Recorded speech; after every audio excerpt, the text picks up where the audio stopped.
Hey everybody, it's LTM here. I'm at the Cinemark right now, and I'm about to go and watch the Garfield movie. I've got my Garfield shirt on right here. Hope you can see him. Yeah, there we go. Going to watch the Garfield movie. I just want to state, I am a huge Garfield fan. I was when I was a little kid. I loved Garfield growing up. I love the cartoon. I love the comic strips.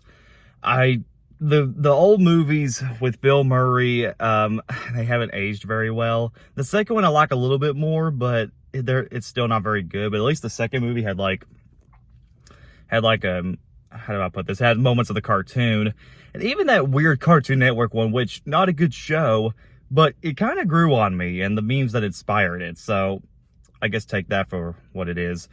So when I heard there was going to be another Garfield movie reboot, I was like, oh man, I can't believe this. They're actually going to make an animated Garfield movie like it should have done 20 years ago. So 20 years later, we got this Garfield movie, but when I heard, and I think the one thing that was going to concern everybody was that Garfield himself was going to be played by Chris Pratt. Now, that's kind of a red flag there, considering that. Now, I just want to state, I love Chris Pratt. I liked him in Guardians of the Galaxy. I liked him in Jurassic World. I liked him in the Lego movie. I even liked him in Mario. It's just, hearing the word Chris Pratt was playing Garfield is like saying that Will Ferrell playing Batman or Ryan Reynolds is Alfred Hitchcock or something, because it just sounds like a joke. It's just something that you don't normally see, and it sounds like a joke. I could see like a Stephen Wright or a Nick Offerman playing Garfield, but I just didn't see Chris Pratt playing it. If judging by the trailers, that's kind of what the movie was going to give us. It was just going to be Chris Pratt playing himself, but who knows? Maybe the movie will work itself out somehow, and I'll just give you all my thoughts when I come back. So this is LTM, and I'll be right back.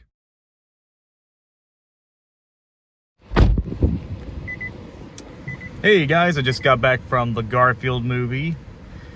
So now that Garfield has another movie, and it's been 20 years since the last one, how did this one fare out? I will give it this. It may not be all that great. I can understand the critical reviews, but honestly, at least I can safely say this was better than the live action movies.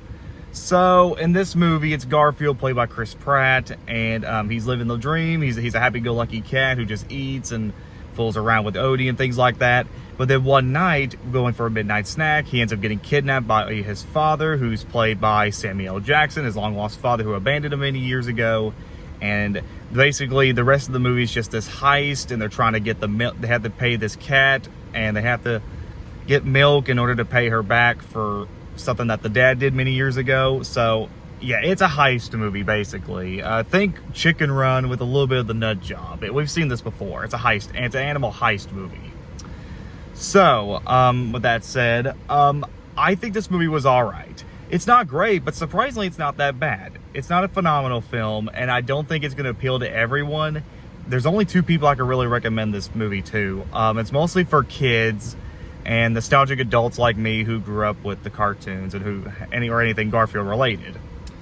The problems with this movie is that the story is overstuffed. Like, it's not just about this heist. It's also about Garfield's relationship with his dad, and you have this other subplot with the bull who's trying to get back, try to reunite with his cow who they got separated many years ago.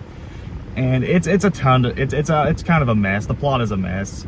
The pacing is a little too over the top. Like, I understand they're trying to do what the cartoon did or the comics, and that's great. It's just a little too fast paced. Like, I was kind of thinking to myself while watching this, like, are we near the climax, or is the movie already about to end already? Because the movie's only an hour and 40 minutes.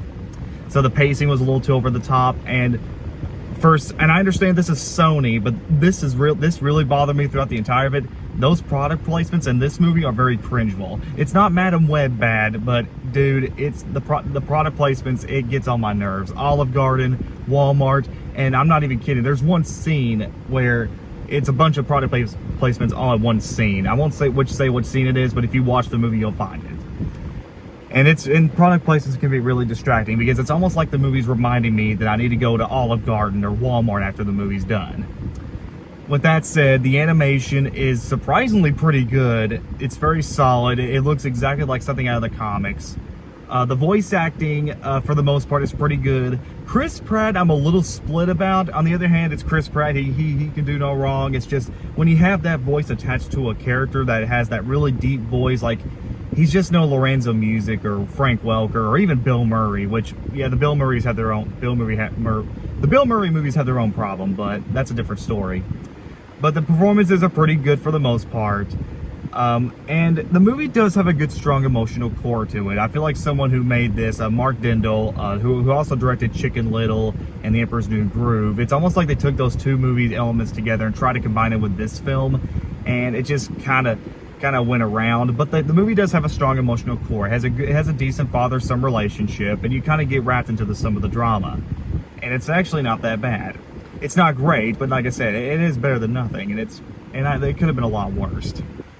So, if you have kids or you love Garfield in general, if you're a huge Garfield fan, I think you'll probably like this a lot more.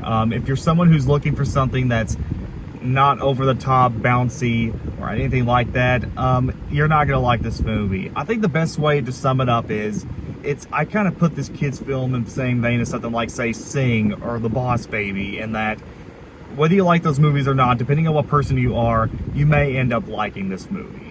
At least that's kind of the same vein I'd put this movie around. It's not a great movie, but I'm glad I saw it, and I'm sure if they do make a sequel, which I don't know if that will ever happen, I hope they do more with the universe and stuff, because there's a lot of characters you could have done with this, and I don't know, I hope there's some good possibilities. If this movie does make money, I wouldn't be surprised here in the next couple of years we'll get another sequel, or get a sequel, so I guess keep it with that. Overall score, 6.5 out of 10. It's not a great movie, and I think it could have been a lot better, but it's fine. It is what it is. It's a Garfield movie. Just keep in mind that this is a Garfield movie. It's something you can't really think that hard about. Alright guys, so that's the Garfield movie. What's your favorite Garfield media? Please subscribe, comment below, let me know. This is the L Team signing out, and I'll see you guys later.